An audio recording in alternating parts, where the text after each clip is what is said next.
Today on Locked On Rockies, of course, out of all of the pitchers the Rockies face in this series, that's the one they get the win done.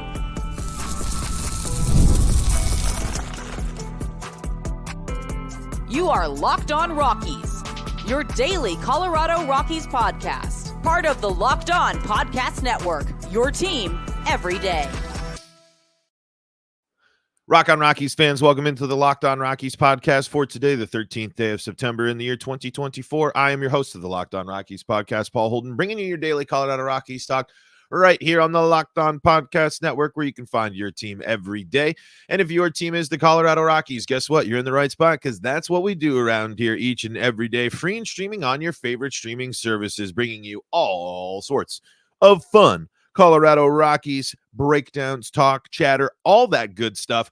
You can join us for all the fun here on the Locked On Rockies YouTube channel. When you like the videos, when you subscribe, when you be part of the show, you can join us and hang out. Fire off your Rockies hot takes. You can let me know what's on your Rockies mind here on the Locked On Rockies YouTube channel. Like I said, the best way to help support the grow, liking the videos, subscribe to that YouTube channel, share the word of the Locked On Rockies podcast. Really do appreciate it. We're going to dive into the series finale for the Rockies, and it being a weird one, of course. A prime example of the classic. If you are Bud Black, you are sitting there getting ready to say your favorite thing in the entire world. That's baseball. We'll do that coming up, and we'll also talk about, we'll grade the road trip here and get ready for the Cubs coming up and coming into town as well.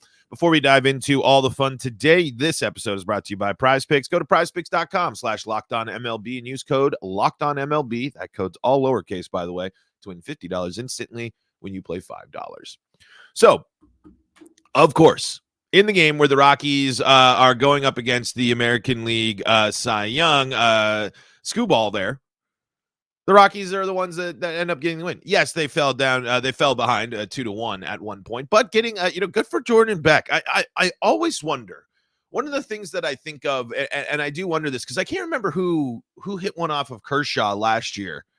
Or if was it Kershaw? Yeah, I think it was Tovar, or like Tovar hit off Kershaw. I can't remember when, but when you get to not just a hit, but I'm when you hit a home run against an elite, when you're a young guy and you hit a home run off an elite Cy Young caliber player, I wonder what that does for you. And we already know that Beck it seems to be very much a vibes guy. He totally seems to be like the guy that has energy, has passion, likes to, loves the goofiness of the game as well. And just kind of, it's funny now. Every time someone hits a foul ball that he's broken to second on, you can tell he just kind of shoots the little glance back after that long stretch where I don't know how many times he ran to second base or during that one a couple weeks ago. But I just bring that up because I think that's got to be really cool.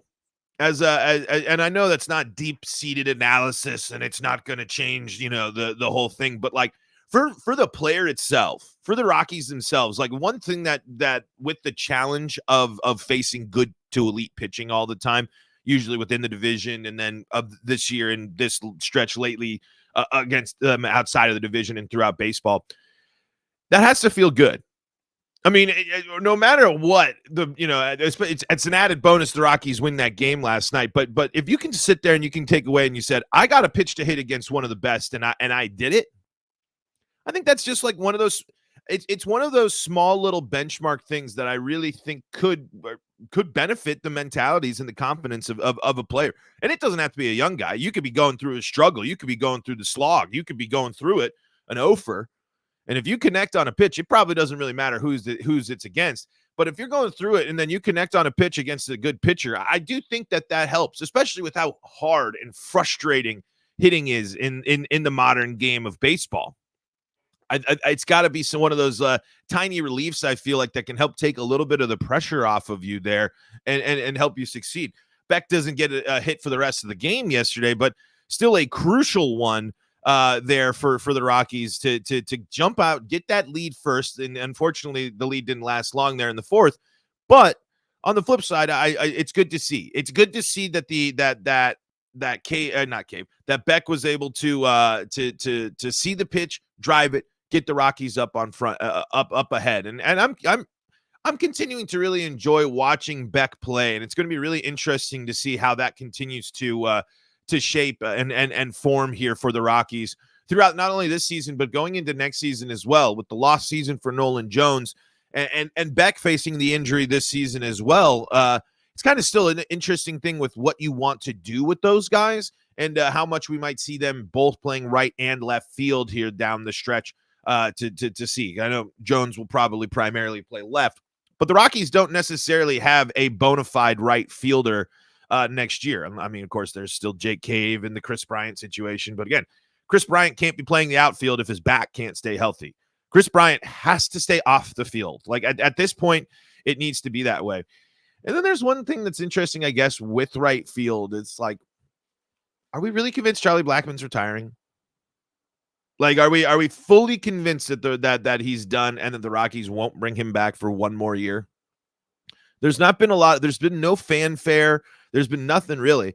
And if you're Chuck, it's got to be now, right? I mean, it's kind of, if you're going to take the Todd Helton approach and you're going to do it, kind of under the radar, retire and not do a big hullabaloo type of thing, except for the Rockies, maybe on their final home game of the season, that announcement has to come like now, right? I mean, I know that maybe he might do it in the offseason and stuff, but I really do think that the same type of conversation should be happening that happened with Todd Helton.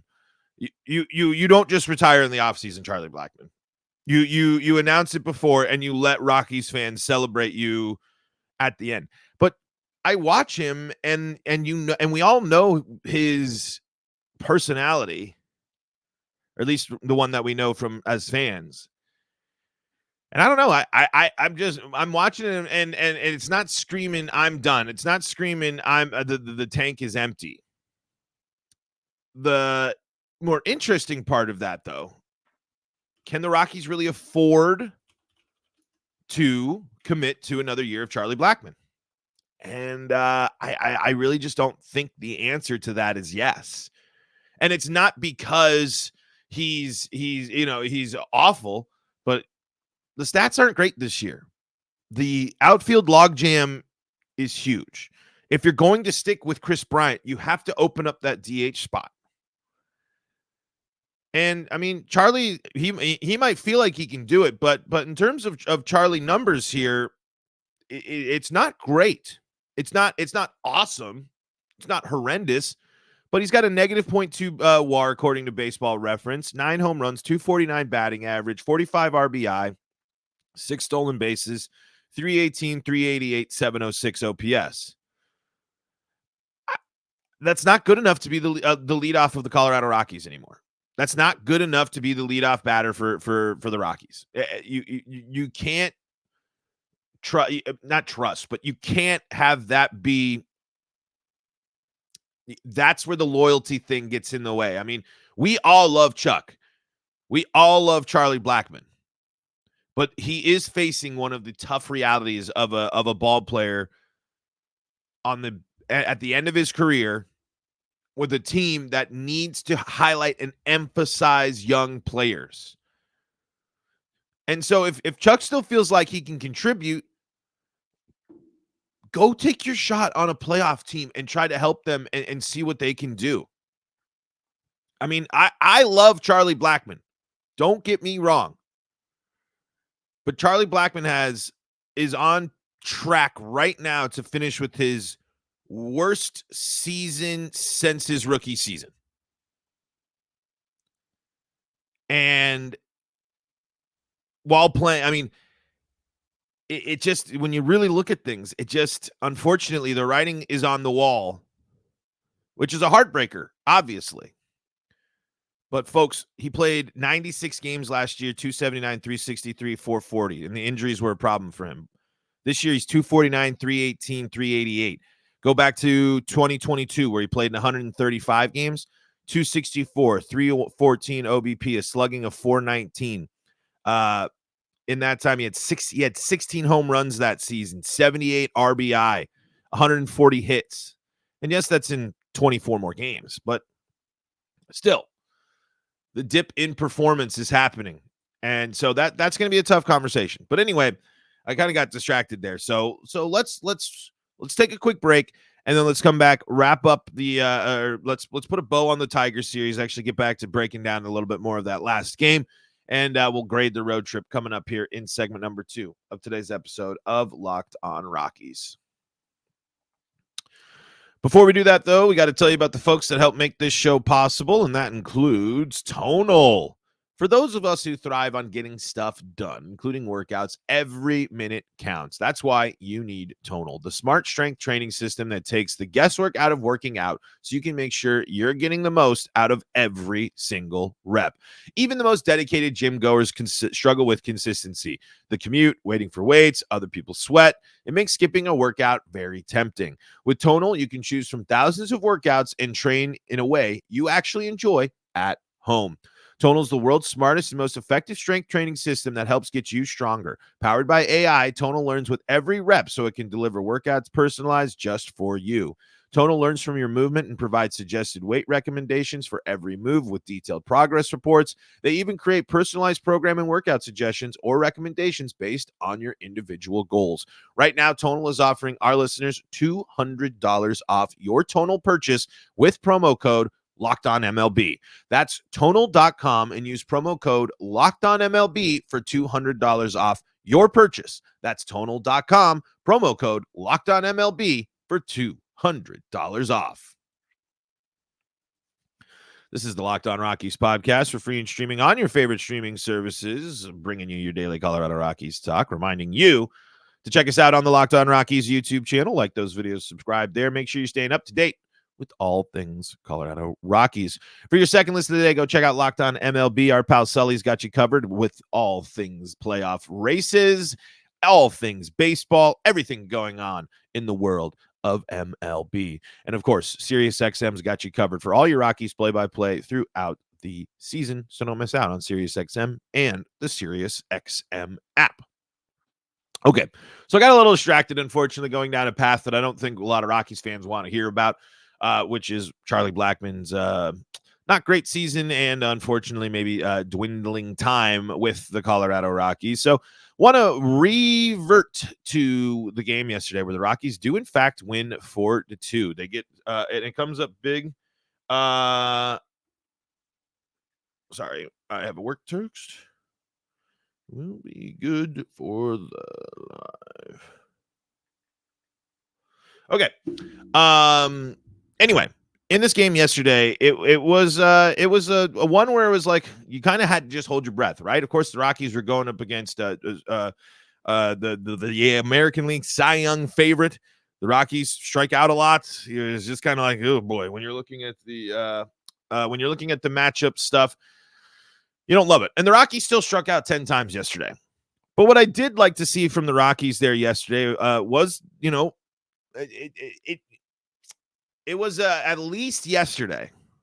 It didn't get out of hand. And that goes to show that happens because the Rockies turned to their first non-rookie guy in the rotation in this series, I should say, with Ryan Feltner coming in and having a pretty solid outing there. Only 2 earned runs after 5 2/3. The 2 walks is still something that I'm just so tired of seeing, like 4 walks from the Rockies pitching. It's just it boils my blood. 6 strikeouts. Victor Vodnik back there, though, he also walked somebody and got a strikeout.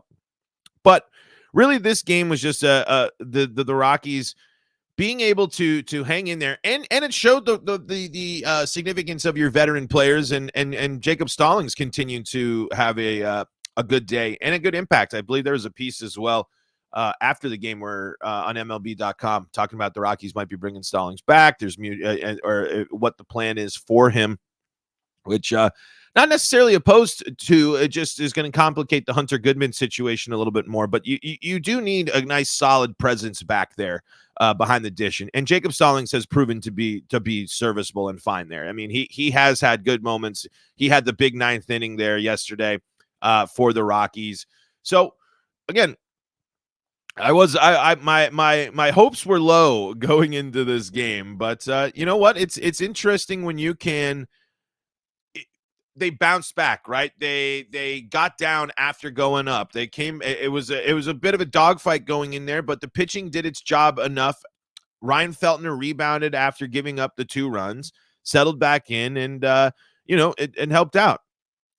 I missed this catch here from Riley Green, which robbing Ezekiel Tovar. Maybe, I don't know if that was a home run, but looked like that was at least at the wall. Let me see this angle.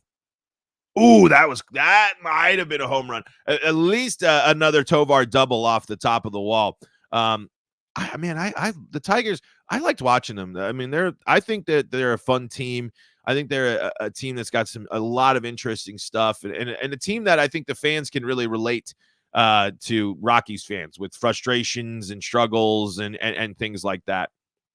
Man, even in the performance, the game the Rockies win, Skubal lowered his ERA to 2.50 and pushed his season strikeout total to 214.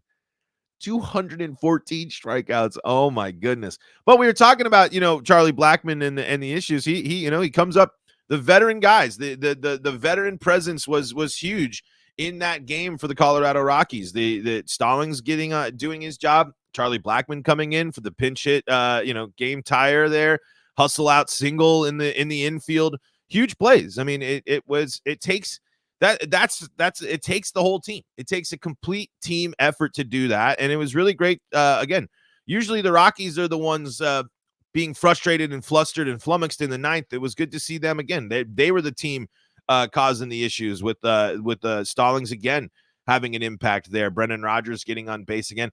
Man, one thing that was interesting about him, Brendan Rodgers, in this series, they're talking about streaks without walks, and Brendan Rodgers, I think, has like over 100 games or 100 at bats with no walk.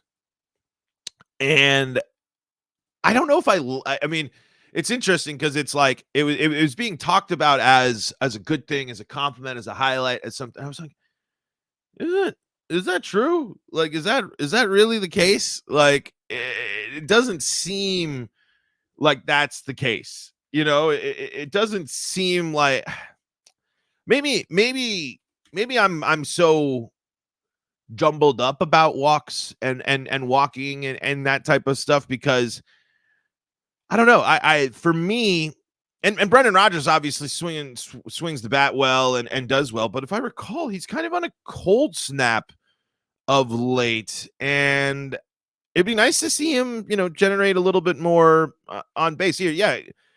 We can zoom it out to the last 15 games for Brendan Rodgers. He's batting 233, an OBP at 246, and a slugging of 400. In that time, 14 hits and 60 at-bats, 22 strikeouts, though. And 14 strikeouts if you zoom that in closer to the last 7 games. The problem is I don't know if it seems like it's getting worse for Rodgers. So when I hear not getting walks, when I hear not doing those type of things, I don't necessarily sit there and think that it's a success, especially when you break down and you look at the numbers here. The last 30, it's a little bit different, but unfortunately, the trends of late are down, and of course, you can match that up to the good pitching too, and the amount of striking out. I mean, that is certainly the case. But with how good Brendan Rodgers is, I do think walks should be a little bit more of the game. I mean, we know how aggressive he is. We know how much he I don't think he himself likes to walk. I can relate. I was the same type of way as a ball player myself. And I just don't know if that's a celebration for me, at least. I just don't know if that's something that I consider to be a badge of honor. But maybe I'm looking at it wrong. Maybe I'm not understanding. But while I do appreciate the fact that he's not looking for that walk, he's not hunting the walk which is good. He wants to keep the bat off the shoulder, which is good. But I still am like, I'd like to see that a little bit more. But it's also tough. The pitching and some of the umpires have made it tough. So I think when you're Brendan Rodgers, it's just when I swing the bat, I can get on base. When I'm aggressive, that's what I do.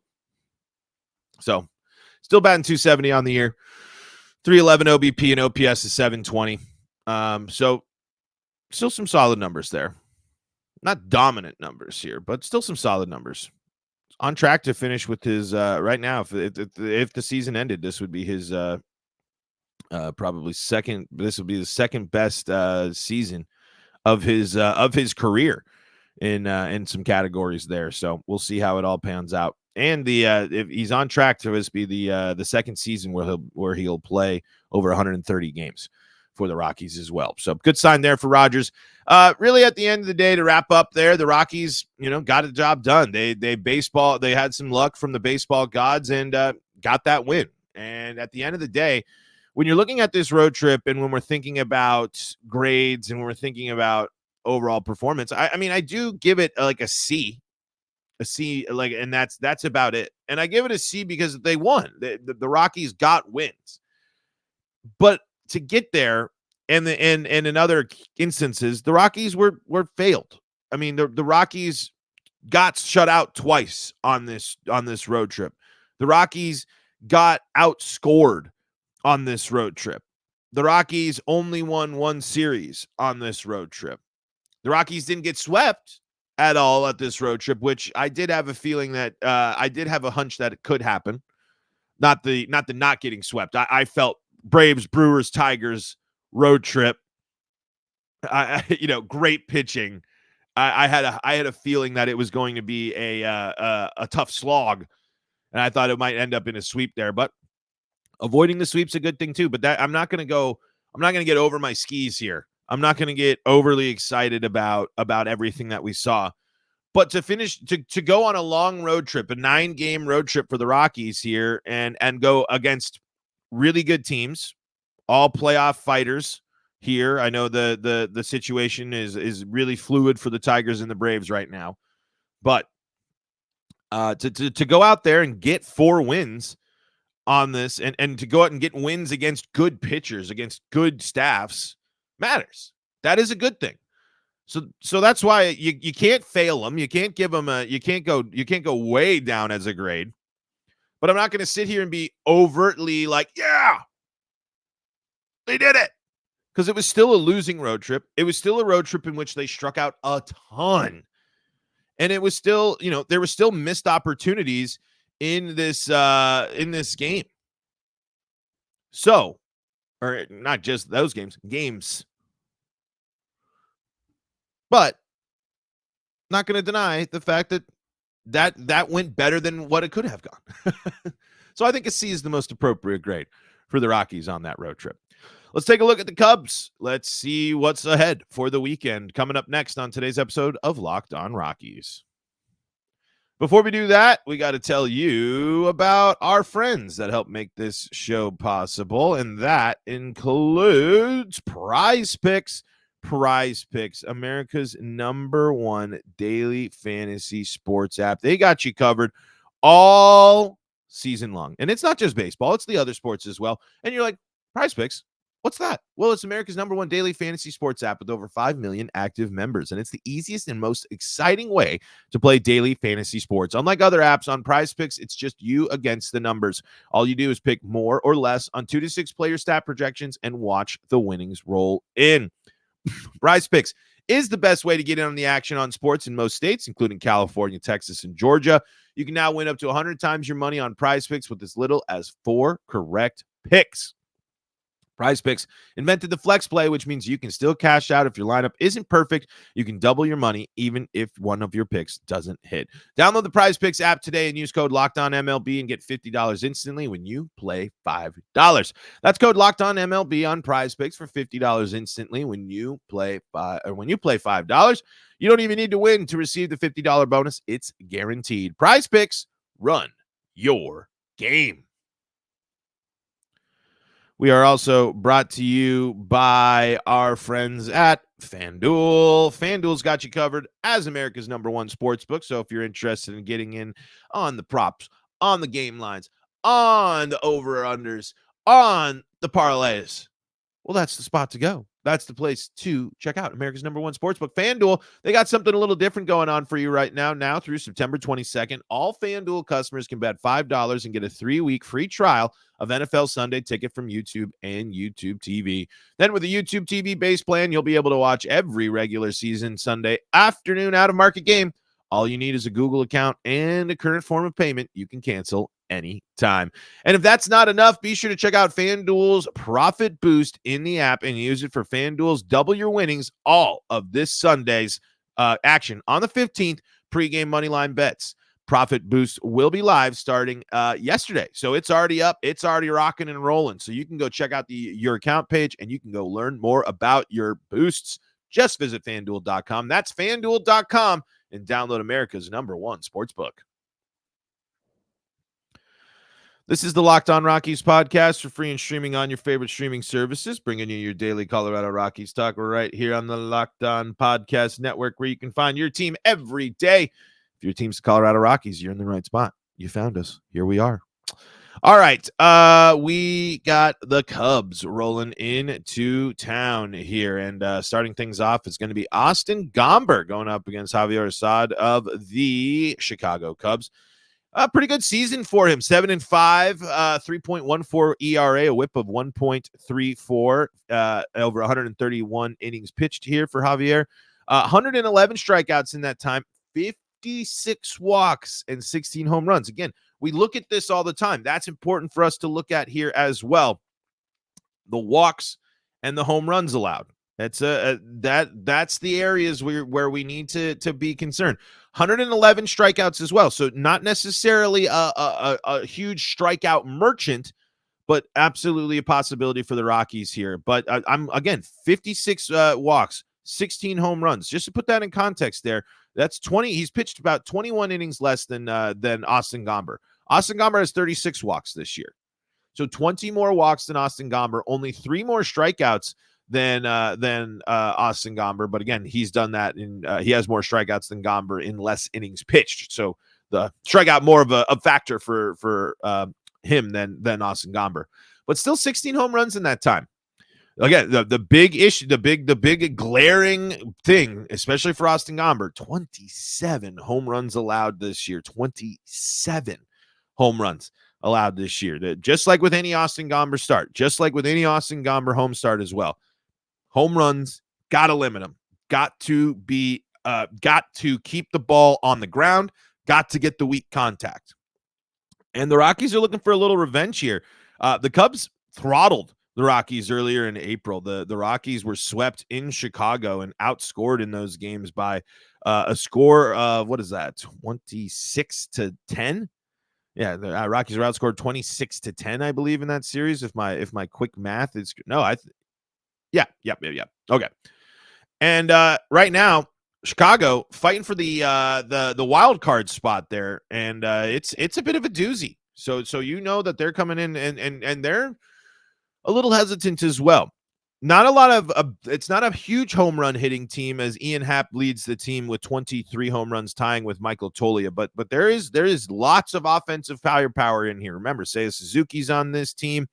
This is a team that's got a team slugging actually a little bit under than the Rockies, 393, and OBP a little bit higher than the Rockies, 315. And Rockies hit more home runs this year, got slightly a little bit more batting average, but it's a Cubs team that's coming in feeling pretty good about themselves as well. They've won 3 out of their last 5, including a series win at LA. So this is not a team that is going to shy away from any road challenge, especially at this point in the season. Rockies they're going to be playing in one of those environments where it's going to feel like an away game, because they're probably going to be full of Cubs fans here this weekend at Coors Field. So Rockies Austin Gomber is going to set the tone, and the Rockies offense has to be able to capitalize and make it an uncomfortable night for a pitcher that has some tendencies that the Rockies might be able to get after. As for the wild card chase here for the Cubs, how important are these games? Very important. If you are the Cubs, you are technically you're probably the last barrier team. I would say St. Louis has got a six games back. It's going to be tough for them. It's going to be tough for the Cubs as well, because they got to make up ground and the Braves and the Mets and the Padres and the Diamondbacks all have to struggle as well. So Chicago's in a situation in which they can't afford to really lose any games if they're trying to make up ground, especially with the Mets being red hot, Padres still playing good ball, and the Diamondbacks playing good ball. So Chicago, they're coming into this series thinking their playoff hopes are on the line. You got to match that. You got to squash that, and you got to make that looking. You got to make them looking really far up at that last wild card spot. We'll see how the Rockies handle business. We'll see how the Rockies do this weekend for a nice weekend series to kick off the final homestand. I know the Rockies go to LA, but this is technically the one of the final homestand of the series of the season, as they will come back. But that's just a series. Now I'm just getting into the tiny little details of things. That's going to do it for today's episode of Locked On Rockies. Thank you so much for joining us here on the Locked On Rockies podcast. For your second listen of the day, go check out Locked On MLB. Sully's got you covered. And if you need more Colorado sports coverage, Locked On Broncos, Locked On Avalanche, Locked On Nuggets, and Locked On Buffs, all free and streaming on your favorite streaming services. Until next time, this is Paul Holden saying so long from the Locked On Rockies podcast.